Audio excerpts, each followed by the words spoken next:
Assalamualaikum.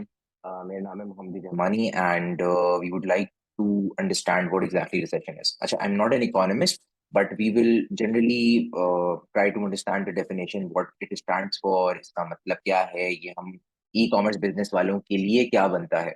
लेकिन उस चीज को समझने के लिए, उस डेरिवेशन को समझने के लिए, उससे पहले ये जरूरी है समझना कि रिसेशन होता क्या है। तो जैसे तो रिसेंटली ये बात रिपोर्ट की गई थी कि recession is expected around the globe. और अगर उसको हम उसको समझने की कोशिश करें कि जब दो क्वार्टर्स के अंदर मुसलसल जीडीपी ग्रोथ जो है, ग्रॉस डोमेस्टिक प्रोडक्ट, ये नेगेटिव नजर आती है, इसका मतलब कि रिसेशन आ रहा है। ठीक है, जो कि इस वक्त यूएस के अंदर रिपोर्ट की गई। अच्छा, अब जीडीपी बेसिकली क्या होता है? जीडीपी इज बेसिकली कि भाई जब आपके मुल्क के अंदर गुड्स और सर्विसेज गुड्स और सर्विसेज बेसिकली क्या है कि भाई एक गुड आपने एक चीज बनाई है और सर्विसेज उसको बेचना या किसी भी चीज के लिए सर्विस देना। फॉर एग्जांपल एक छोटी सी मिसाल ले लेते हैं कि एक टायर बनाया है कंपनी ने, एमआरएफ ने टायर बनाया, टायर बनाना और फिर उस टायर को फिट करने वाला, दोनों वो सर्विस दे रहा है टायर फिट करने की, और वो इंडस्ट्री जो है वो टायर बना रही है। ये दोनों चीजें अलग अलग सर्विस की पेमेंट आती है मुल्क के अंदर, इकोनॉमिक एक्टिविटी जनरेट होती है। अच्छा, जब ये एक्टिविटी जो है वो इंक्रीज नहीं करती ईयर ऑन ईयर या वही क्वार्टरली, जब इसको हम एस्टिमेट लगाते हैं, तो दैट शोज के आपकी जीडीपी ग्रोथ जो है वो नीचे चली गई है, नेगेटिव में चली गई, एंड दैट शोकेसेस रिसेशन, क्योंकि आपकी इकोनॉमिक एक्टिविटी फॉल ऑफ कर गई। अच्छा, अब इसके इंडिकेटर में क्या बात समझ आती है? तो एक और फैक्टर होता है जिसको हम देखते हैं, उसको कहते हैं CPI, consumer price index. Consumer price index क्या होता है? ये लोगों की अफोर्डेबिलिटी इससे हमें नजर आती है, क्योंकि अगर एक मार्केट की सेट प्राइस है, अगर वो कोई भी चीज है, फॉर एग्जाम्पल ये मार्कर है, ये मार्कर अगर आज 30 रुपए का है और ये कुछ टाइम बाद ग्रो कर आता है 35 रुपीज का हो जाता है, तो there is a certain percentage जिसके ऊपर ये ग्रो किया गया है पिछली प्राइस से। तो अगर ये सर्टेन परसेंटेज वैल्यू से ज्यादा इंक्रीज करता है और लोगों की पे ग्रेड उससे ज्यादा इंक्रीज नहीं हुई है, तो कंज्यूमर प्राइस इंडेक्स भी इस बात को बताता है कि किस हद तक इन्फ्लेशन और रिसेशन आ चुका है। ठीक है, इन्फ्लेशन वही एक टर्मिनोलॉजी है, वो बाइंग पावर से रिलेटेड होती है, लेकिन देन अगेन हमारी इंडस्ट्री के लिए बहुत ज्यादा रिलेवेंट है। अगर कंज्यूमर प्राइस इंडेक्स को हम मद्देनजर रखें, अगर चीजें एक सर्टेन लेवल से ज्यादा प्राइसिंग में ऊपर जा रही है लेकिन लोगों की अर्निंग कैपेसिटी कम है, तो डेफिनेटली शोकेसेस अस के एक अलार्म है बेसिकली इकोनॉमी के लिए, क्योंकि जाहिर है कि अब consumers in the market market would be lesser. अच्छा, अब जब रिसेशन आता है, रिसेशन आने के अभी इस करंट सिनेरियो में बड़े रीजंस हैं। जनरली वो क्या रीजंस बनते हैं भाई? Supply chain issues.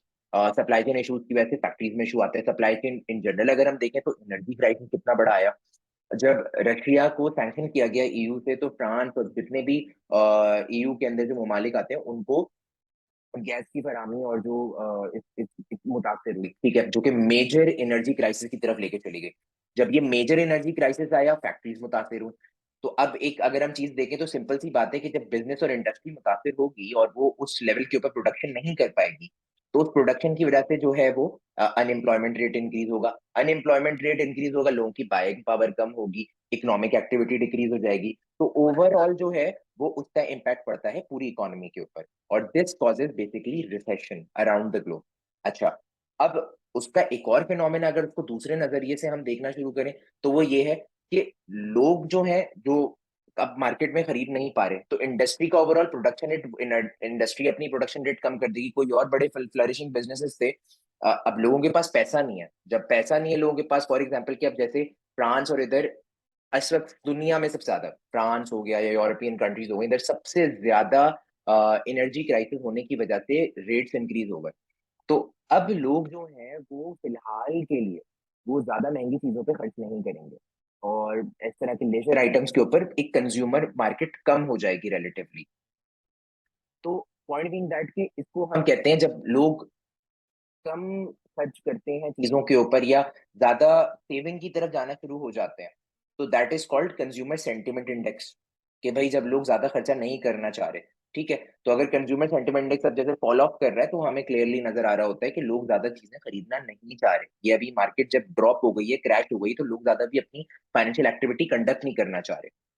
तो these are multiple things that are happening. ऐसे ऐसे एक और बड़ा जबरदस्त फिनोमेना था जो इस वक्त मैं एक और चीज देख रहा था कि यूएस के अंदर इकोनॉमिस्ट एक चीज बड़ी अजीब सी स्टडी कर रहे हैं। ऑब्वियसली जितने भी जनरली अगर हम डेफिनेशन देखें या इसको प्रोपोर्शनेटली समझने की कोशिश करें, जैसे मैं कोई इकोनॉमिस्ट नहीं हूं, तो मैं बस सिंपली इस बात को समझने की कोशिश करता हूँ कि जब भी इन्फ्लेशन आती है, तो inflation and unemployment rate both are coherent, ये दोनों चीजें साथ चलती हैं। इन्फ्लेशन इंक्रीज हो रही है, मतलब लोगों की बाइंग पावर जो है वो कम है रिलेटिवली, इन्फ्लेशन इंक्रीज हो रही है, तो साथ साथ अनएम्प्लॉयमेंट रेट भी जो है वो इंक्रीज कर रहा है। लेकिन इस वक्त करंटली यूएस के सिनेरियो में एक जॉबफुल डाउनटर्न का एक ग्राफ में देख रहा था, तो उसके अंदर एक बड़ी अजीब सी चीज थी कि employment rate is still very good and unemployment rate is down and it is going down. तो पॉइंट बीइंग दैट कि देखें, इससे हमें क्या सीखना है, सीखना ये है कि बेसिकली फिनोमेना तो हमने समझ लिया, लेकिन हमें ये बात समझनी है कि जब एक सर्टेन टाइम आता है, एवरेज रिसेशन रेट भी आप समझ लें 11 महीने का होता है।